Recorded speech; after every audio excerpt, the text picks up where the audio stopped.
sustainability.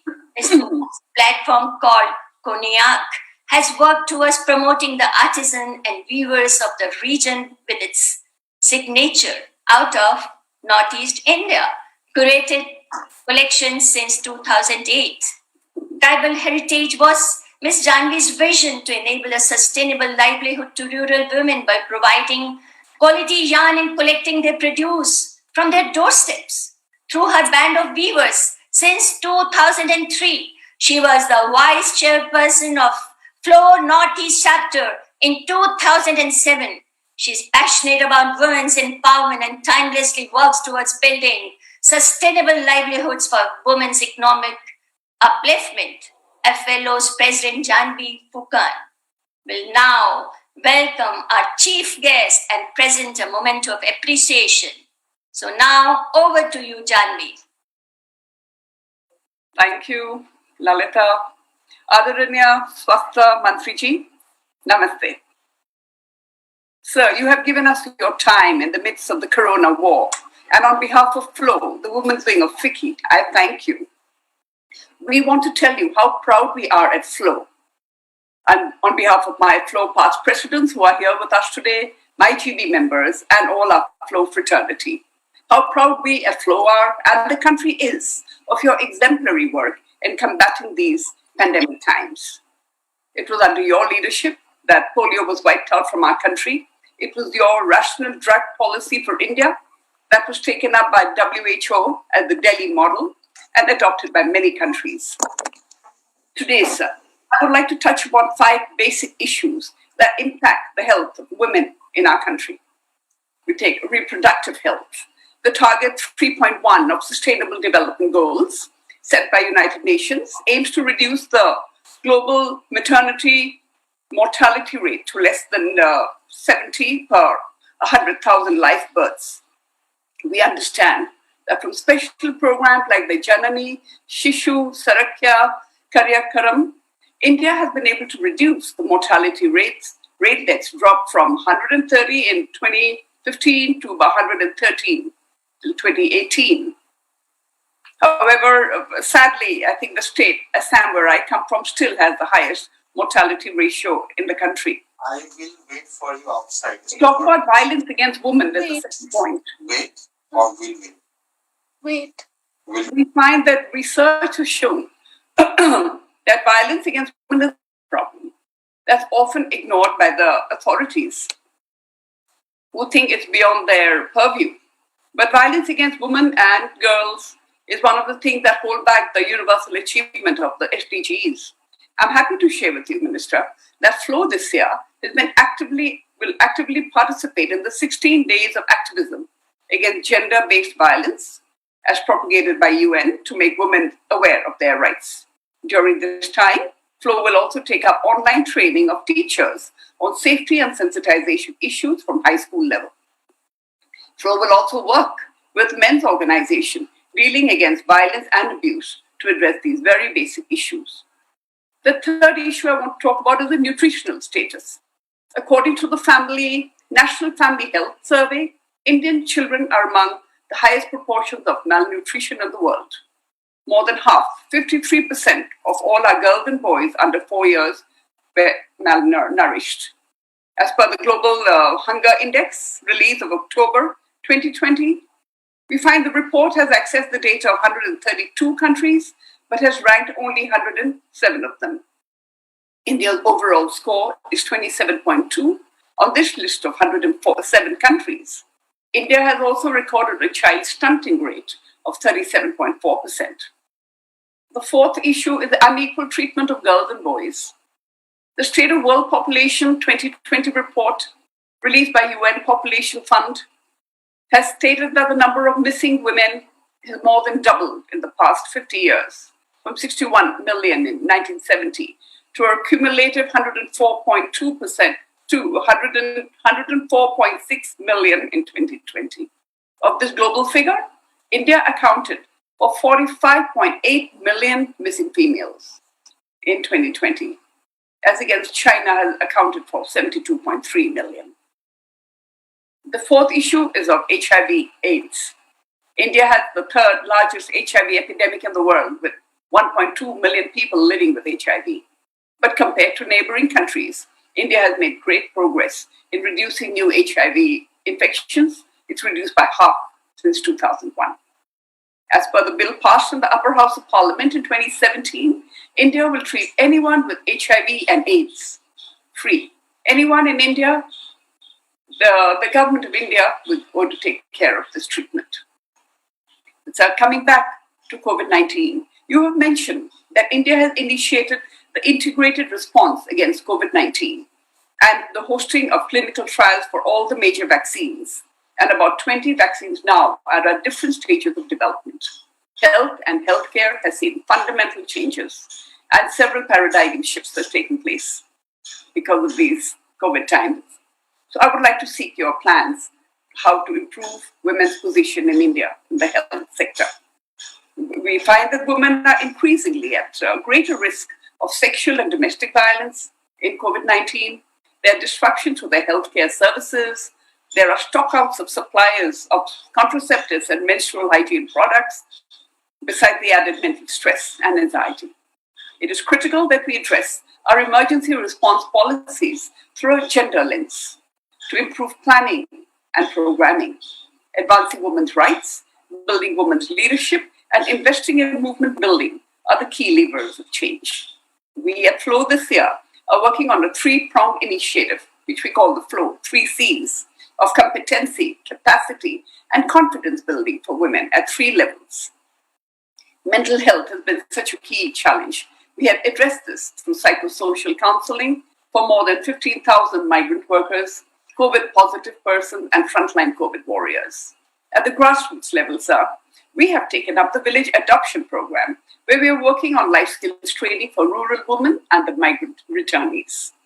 We have signed MOUs to train 8,500 adolescent girls and 4,500 women in transformational life skills program. This is the internationally recognized and certified program. We've had good response from the Northeast, in fact, and we're working on this with the governments there. During the lockdown, FLOW had also taken on the financial literacy programs for both online and offline for 4,000 women living in poverty. And so at the urban level, FLOW has started working on adopting an ITI in each of our 17 chapters. We've started online training, and we found a tremendous response from the ITI students. We've tied up with NSDC to promote this further. The reason why I'm telling you this is because we think that this is a tremendous medium available to us at FLOW to help with the government. The social campaigning, the building awareness, and driving messages is a responsibility that we and FLOW can commit ourselves to for your ministry under your guidance. Cancer awareness and screening has been taken up in almost all our chapters. We have taken up menstrual hygiene training with thousands of adolescent girls and women across India. We have had training of our healthcare workers. This was recently conducted by our FLOW chapter of Kanpur. So these are the points that we at FLOW are trying, sir. I won't take up much of your time, but I do want to tell you that on behalf of all of us at FLOW, thank you, and we look forward to a very enriching, interactive session with you. Now, as a token of our appreciation, we have a virtual memento which we would like to play for you. So may I request Vicky IT to please share it on the screen.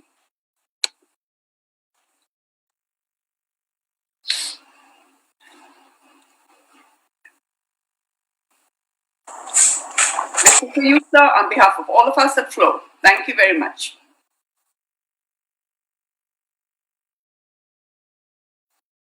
May I now request Lalita to take over. Thank you, Janvi, and of course the FICCI IT team. Now over to you, Honorable Minister, for whom we have been waiting to hear. Sir, the floor is all yours.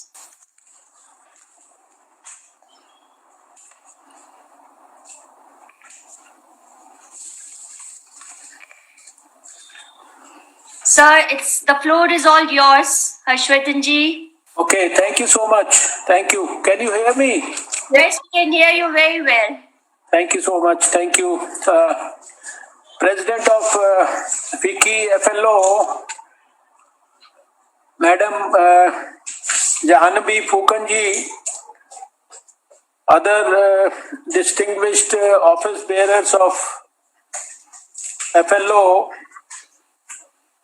I know about, I can see in the program about Ujjwala Singhania ji, who is going to be doing the vote of thanks activity, our senior vice president. Honestly, I'm not familiar with other members, but I know Lalita Nijhawan ji for quite some time. She has been pursuing for this program for quite some time, and she is your treasurer, and all the other distinguished members of the very, very prestigious organization that Janvi ji you are heading. I must congratulate you and thank you. Number one, thanking you for all the warm words that both of you, Lalita ji and you, had expressed about me. And I was so impressed that you are neck deep into all the issues about women and more particularly about women's health.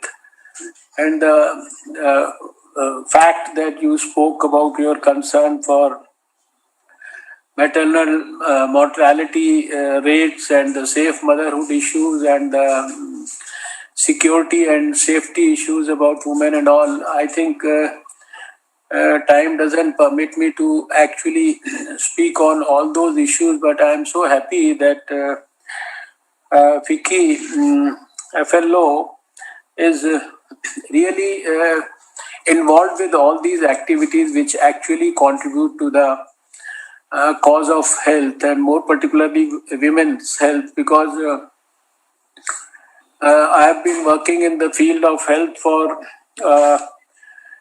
this is almost the fifth decade since I entered medical college in the 70s, and health has been a huge passion for me. In fact, this is just like my heart and soul. All my life I have spent my working in the field of health, a decade in the medical college, and then a decade with the medical associations, and then in the 90s as union, as minister in the Delhi government, and then of course a decade working for the Southeast Asia region for the World Health Organization, and of course the last 6-7 years under the able leadership of Prime Minister Narendra Modi ji.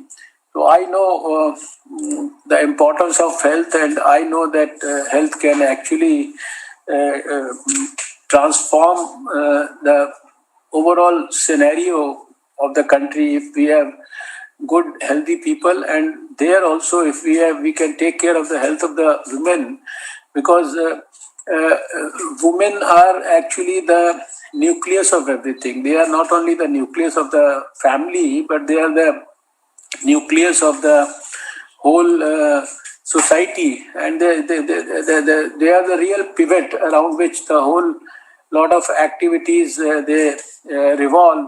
And a woman is a great mother, she is a great teacher, she is a great mother-in-law, she is a great daughter. She is in fact too many personalities and too many facets combined in one.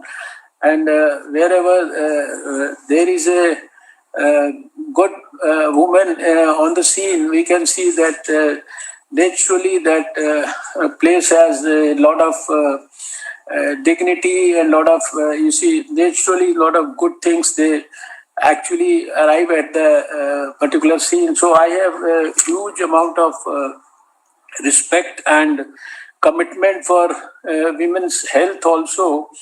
And I sometimes feel sorry also that for even basic things, say for example anemia, even after 70 years of independence, we find that more than 50% of the women in the country and more than 50% of the pregnant women in the country, they are all still anemic.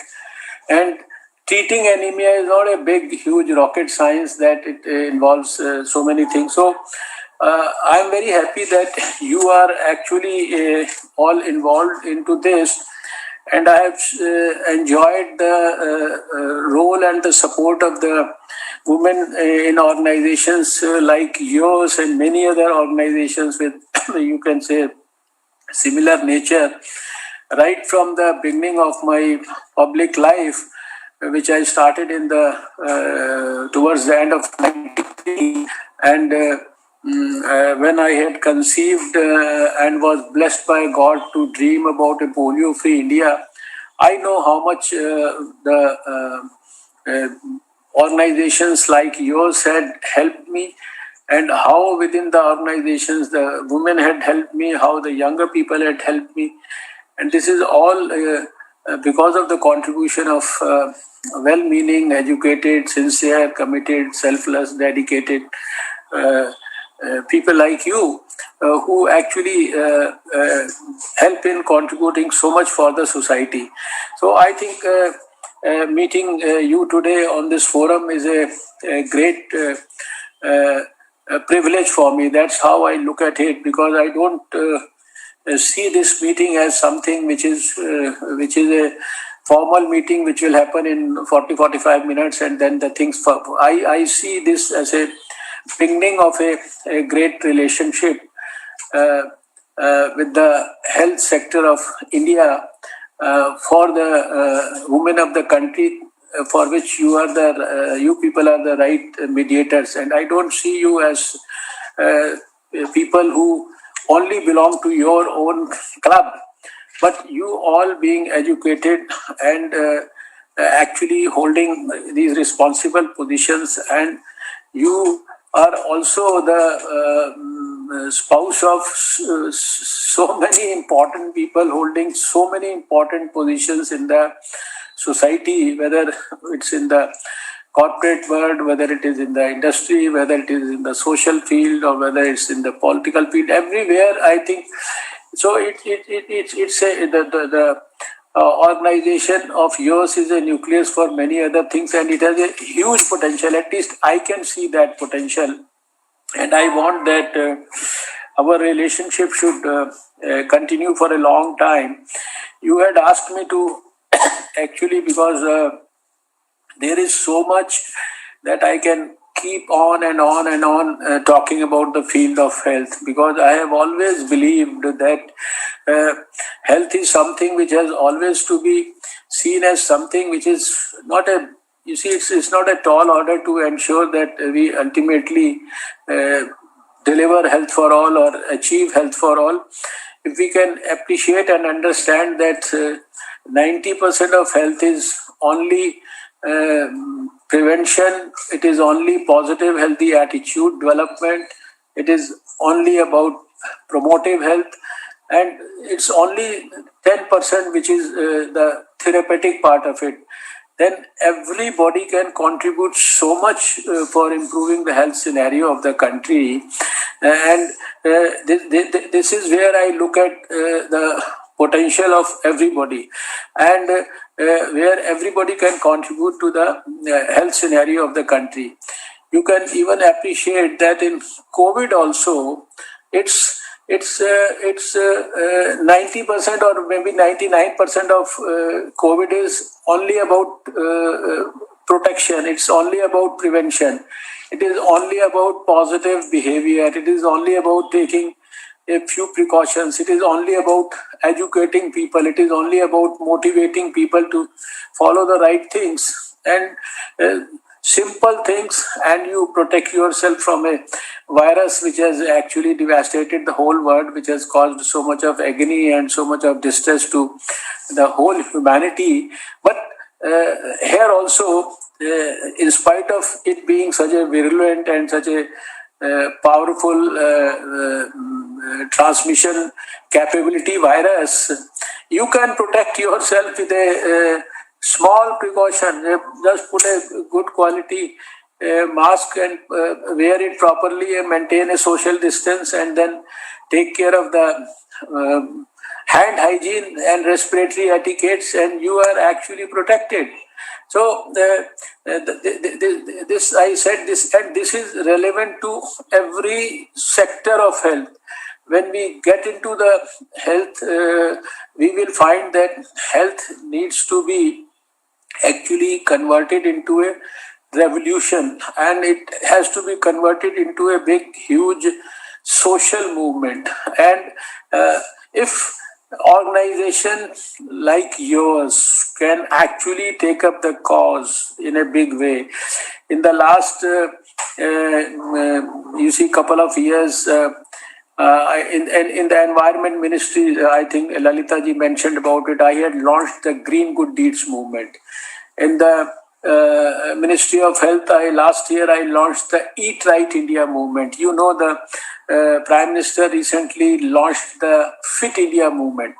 You see, these are the movements where we don't have to do many big things. We have to only do small things in life. We have to propagate, preach, practice, and disseminate information about these small things and follow them in our own lives, and we can see minimum inputs and maximum outputs in terms of rich dividends that we can deliver for the society. So I would personally appeal to you that you should be an active partner in the realization of the dream for you see, healthy India. And it has been the dream and the vision of the World Health Organization also, right from the 70s, that the world should have a health for all delivery by 2000. They had promised the whole world that they will get it by 2000. But I, after having seen the overall scenario of the whole world, and after having, you see, studied what we enjoy as our DNA, what we enjoy as our glorious medical wisdom, I am surely committed and confident that India has the potential to develop a successful model for delivery of health for all. Because it's not only about hospitals, it's not only about big technical equipments, it's not only about creating these big facilities only, it's only about changing people, changing their lifestyle, educating them, and educating them right from the time when they are small, when they go to school, when they go to college. So this is I mentioned this because I thought I may not get an opportunity to be talking to you people again and again, but this is a long-term association that I could envisage for the FICCI FLO for the future, where you mentioned about this maternal mortality, things like that.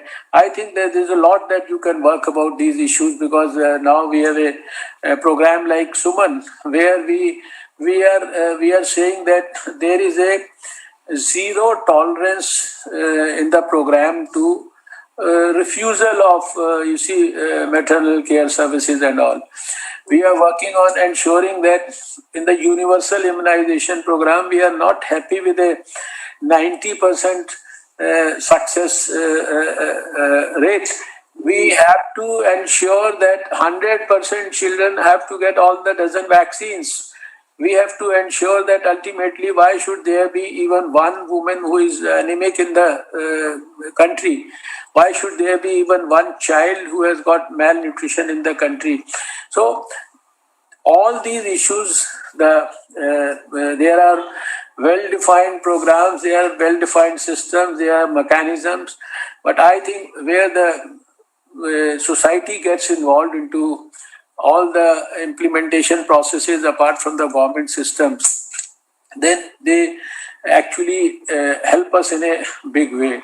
And now there is a huge social movement that we are in the process of developing through our health and wellness centers. Health and wellness centers are the places which is which are created at the grassroots levels. 1.5 lakh of them are in the process of being created by 31st of December 2022. And these are the places where the focus is around these preventive aspects, the focus is around these promotive aspects, the focus is around these positive health aspects. And around those health and wellness centers, we are trying to create these social movements, and all these preventive aspects are being strengthened. So organizations like yours can actually start contributing in a big way. Each one of you can become a huge leader in your own areas, in your own places. As far as COVID is concerned, you know that this war against COVID, for me, it started on 8th of January. Now I am into the 11th month of this war against COVID. India was the first country in the whole world where we responded within less than 24 to 48 hours of the first, breaking news that we got when WHO was informed by China about these new cases of coronavirus, which caused pneumonia in patients, and they reported that they had seen them on 31st of December in 2019. And by 6th of January, they had reported in this very building, in this very ministry, we had our first meeting of the experts on 8th of January. So for me, we are on 9th of November, I entered into the 11th month of our fight against COVID. And from the very first day, the government has acted in a very proactive manner. We used a preemptive strategy. We used a graded response. Within a couple of days, we had issued by 17th of January detailed advisories to all the states. We had started the point of entry surveillance. We had started the community surveillance. We had in fact done surveillance for lakhs of people at all our airports, at ship ports and this seaports and our land borders. And then you see, you are all familiar about the history of the last 10 months. We are aware of the great decision by the Prime Minister where we had gone into the lockdown, and we remember the very innovative strategy of the Janta Curfew, which was done just before the lockdown, which was a unique innovative experiment where there was a voluntary participation of everyone in the country, and people expressed their strong feelings for the medical community also on the same day, 22nd of March. And when there was a need for that bold decision of a lockdown, the country did that. And when we saw that after the lockdown, there was a time to unlock also. That was also a very bold decision. And then phases of those unlocking. You mentioned about these migrant laborers and so many other issues that arose during that period. But government had been handling each one of them very, very boldly. And the best part of the whole story of the last 10 months is that society and organizations like yours and many others, you see, I was part of a program where the Niti Aayog organized for me a video conference like this, and connected me to almost 90,000 organizations in the whole country who had actually supported poor people during the whole, phase of lockdown and others. So providing them food, providing them shelter. Apart from what actually the government did, government also ensured that over 80 crore people, they were provided food, ration and money in their banks and all. And when it was required, we transported back over 65 lakh of these migrant laborers through railways and other things. So not only the government, but the society as such and the organizations like yours, they all rose to the occasion, and that's what India's beauty is.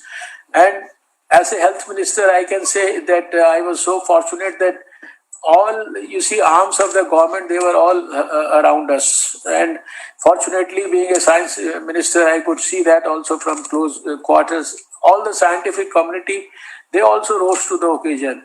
Whether it was a mandate for building or doing a research on something else, but everybody had put their heart and soul into the research around finding solutions to mitigate the COVID thing.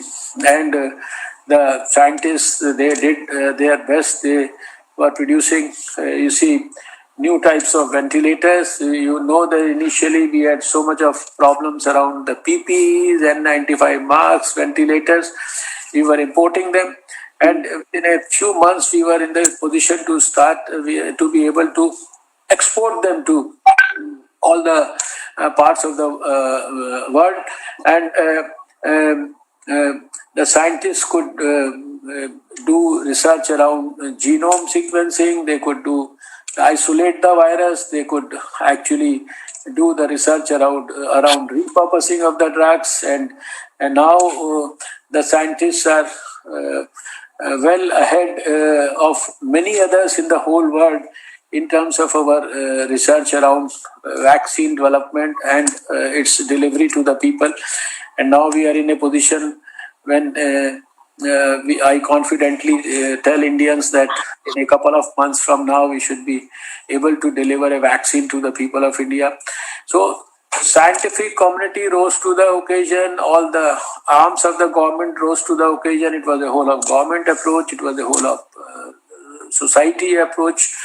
And it is all because of this, everybody's support, that today we can very proudly say that our performance, compare it on any parameters, and the parameters are not set by us, the parameters are set by the World Health Organization. We have the highest recovery rate in the whole world. It's almost touching 94% now. We have the least fatality rate.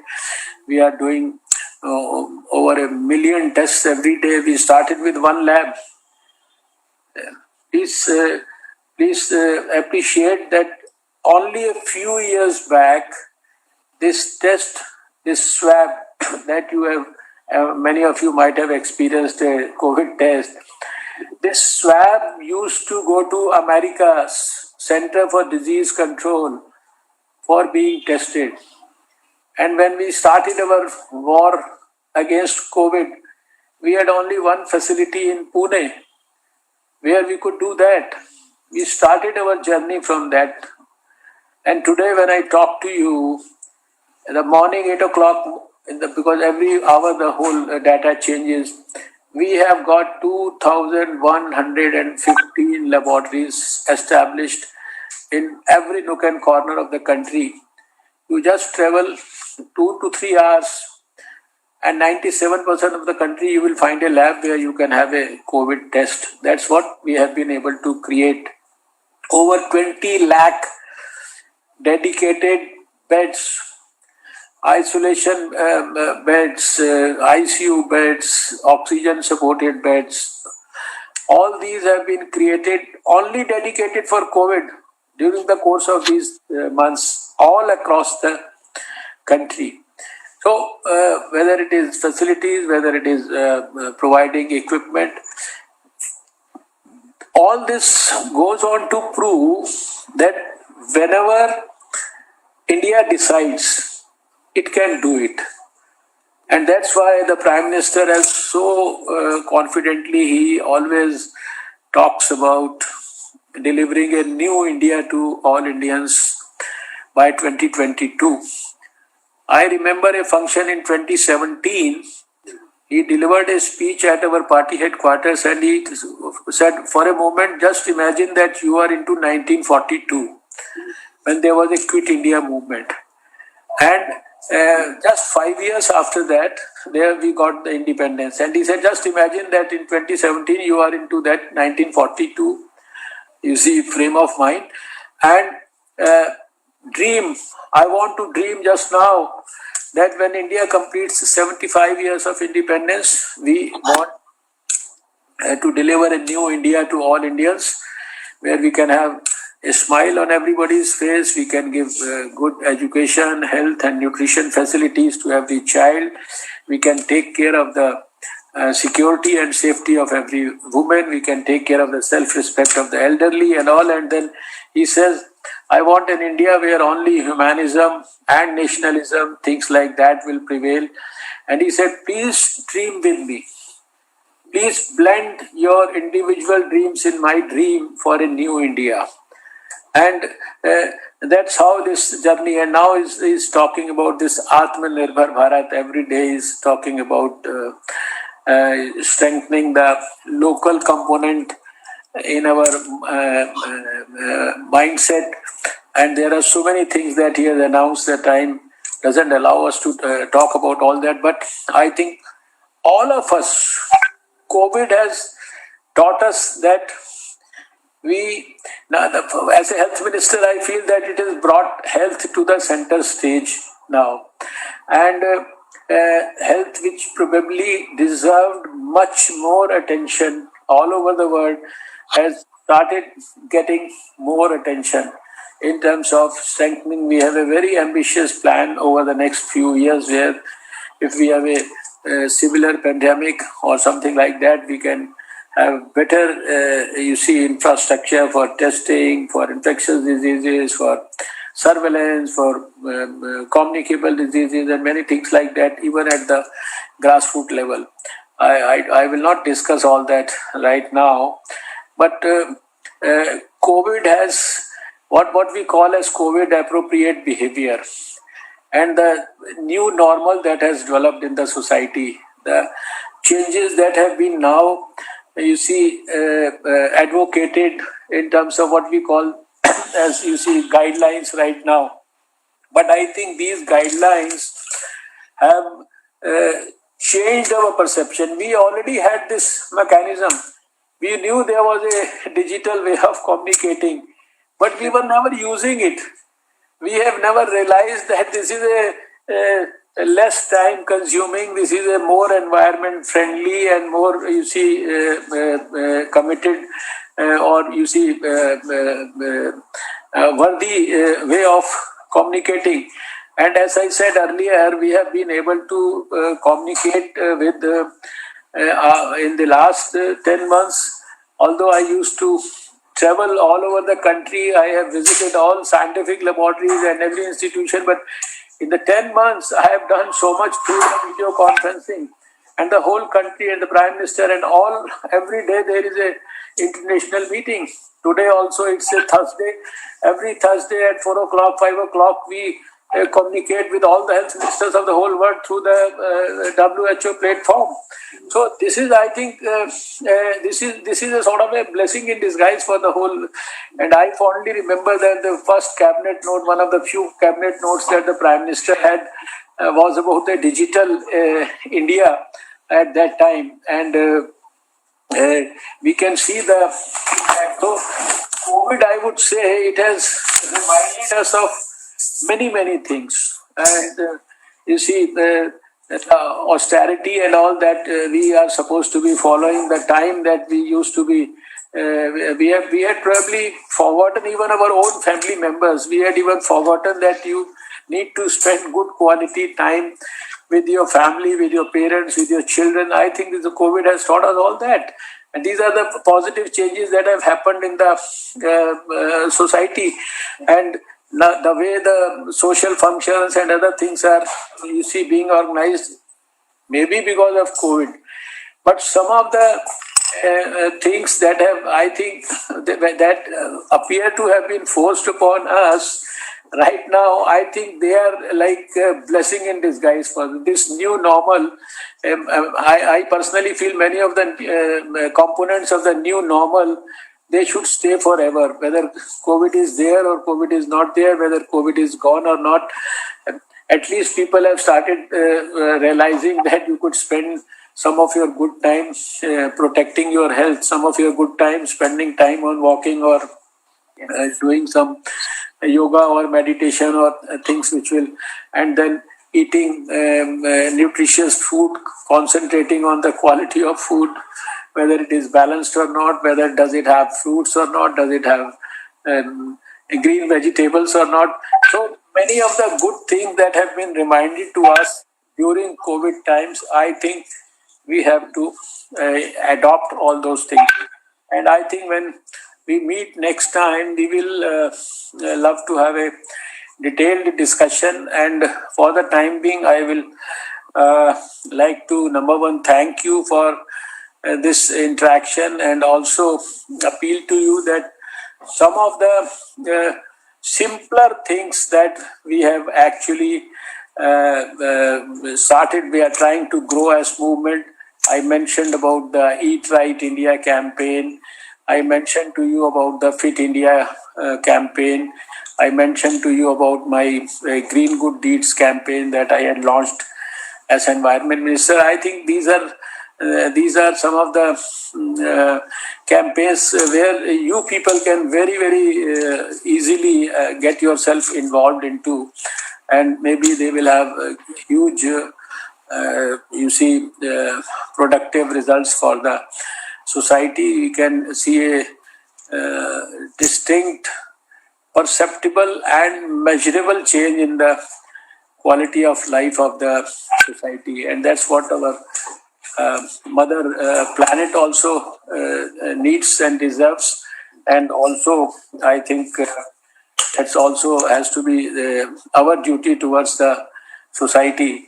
So we will have many more interactions with you people, and maybe when the things improve, maybe at a later stage we could even meet physically also, have good brainstorming and good discussions, and maybe some of the things we could start focusing on, where the FICCI FLO could be an active contribution to the realization of our dreams. And of course, with these two words, I would love to thank you, Janvi ji and Lalita ji and Ujjwala ji and all your colleagues from all over the country, and particularly those who have joined in this program today.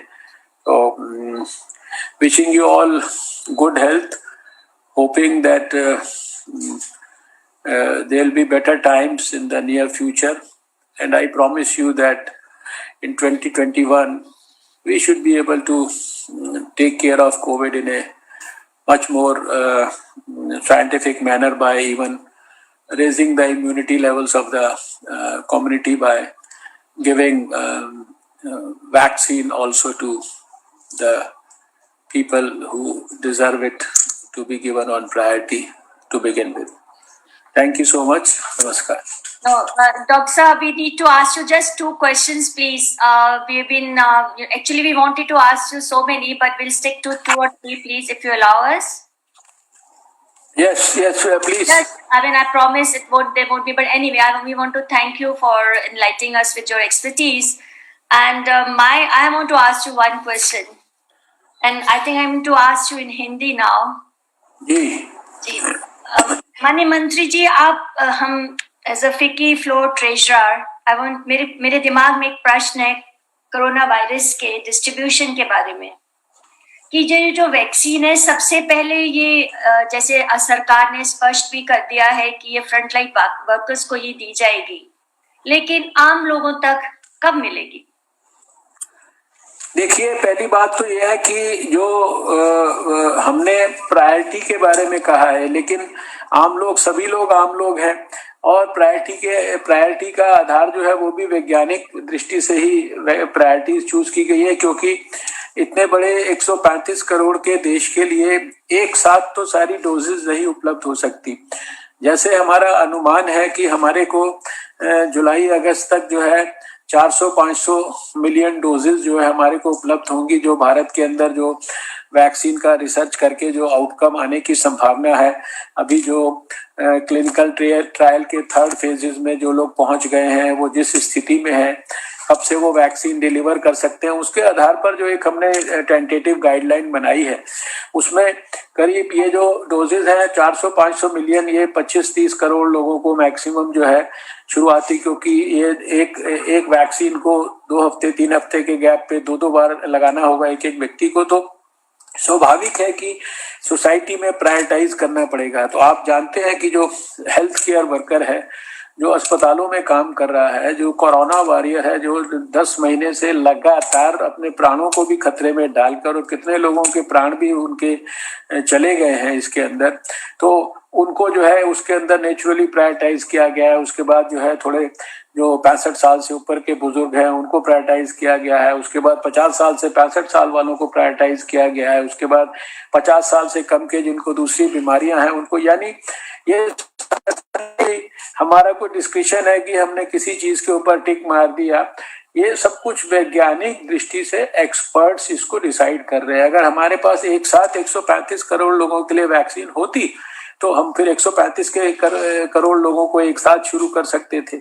तो इस दृष्टि से ये prioritise किया गया है, और उसके लिए बहुत एक वृहद योजना के तहत जो है इसकी बहुत डिटेल्ड प्लानिंग, जो काम हमको अभी अगले साल मार्च अप्रैल में करना है मान लीजिए, उसकी तैयारी अभी हम 3 महीने पहले से कर रहे हैं, और इतनी डिटेल्ड मेटिकुलस प्लानिंग कर रहे हैं।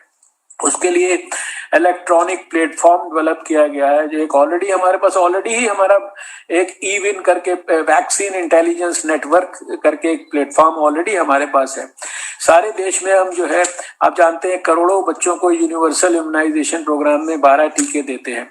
आपने देखा कि भारत ने जहां 60% पोलियोग्रस्त बच्चे दुनिया के थे, हम लोगों ने पोलियो को जड़ से उठाकर फेंका, और कम से कम हम पिछले 25 साल से सारे देश के बच्चों को 5 साल से छोटे पूरे देश में लाखों सेंटर्स बनाकर उनको -20 डिग्री सेंटीग्रेड पर वैक्सीन पहुंचाते हैं। और अभी तो हमने इस अपने इलेक्ट्रॉनिक प्लेटफॉर्म को और मॉडिफाई कर दिया है, इसको ई-विन से कोविन प्लेटफॉर्म कर दिया है। इस कोविन प्लेटफॉर्म पे, यानी पहले प्लेटफॉर्म हमारा वैक्सीन को, यानी कहाँ कहाँ मैन्युफैक्चरिंग से लेकर और लास्ट पॉइंट तक जाने तक, उसको उसके टेम्परेचर तक को भी वो ट्रैक करके हमें बताता था कहाँ पर वैक्सीन है। अब वो हमें वैक्सीन किस समय किसको लगेगी, किसने लगाई, कहाँ पर लगाई, किस समय लगाई, और उसका साथ में सर्टिफिकेट भी उसको, यानी इतने लेवल की उसके अंदर सारी ट्रैकिंग और ट्रेसिंग है। तो उसके लिए मैं आपको सिर्फ इतना विश्वास दिलाता हूँ कि बहुत गहराई, गंभीरता, प्रामाणिकता और पूरी ऑब्जेक्टिविटी के साथ उसको प्लान किया जा रहा है। इसलिए मैंने कहा कि hopefully 2021 should be a better year for all of us as compared to 2020. Thank you. Now over to Dharitri, please. Dharitri, quickly. Namaste, and I would at the outset like to congratulate you, Honorable Minister, your ministry, along with the state governments, the way you've handled the pandemic. My question to you is, how is your ministry planning to bridge the gap between urban and rural healthcare services and infrastructure? You see, as I had mentioned also, you see, right now there is no significant gap. It used to be there with the National Health Mission and the large number of schemes that have been launched. Right now, can you imagine that in the country, we are in the process of development of 157 new medical colleges, and the last 75 that we had decided and planned about are in the aspirational districts. For them, the criteria was aspirational districts of the country. And so in the poorest of the poor, you can say, where people are living deprived of all the services, we are creating medical colleges. I mentioned to you about these 1.5 lakh health and wellness centers, out of which more than 50,000-60,000 have already been created, and by the end of 2022 we'll have all of them created all over all these facilities for upgradation of these hospitals and all. Even now this new program I mentioned about Atmanirbhar Swasth Bharat and all, there is a plan to develop investigation facilities, facilities of for infectious diseases, hospitals, testings, and all that, even at the block levels. So there is, and this through the National Health Mission, the government actually supports all the state governments. They make their own huge plans to strengthen the services in the remotest of areas. So it is no longer there is any difference between the services at the urban level or the rural level. And as far as the present government is concerned, we have a very, very strong focus of Prime Minister is hugely committed for the welfare of the poor people and for the rural people and for the farmers and for the people who are in these aspirational and deprived districts.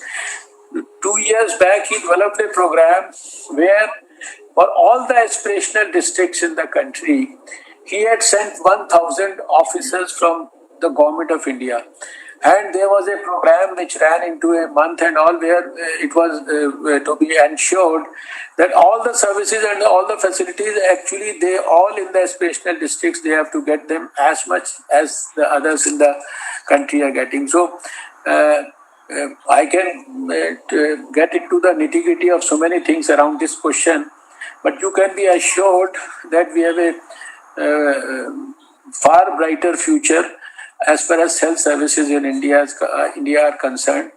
And right now, through the National Health Policy also, there are so many things in the offing for the future, and more particularly for the poorer people of the country. So I think if you permit, Lalita ji, I have another function at 12 with all the international organizations. So maybe... yeah, okay. So we have two more, but we won't take any more.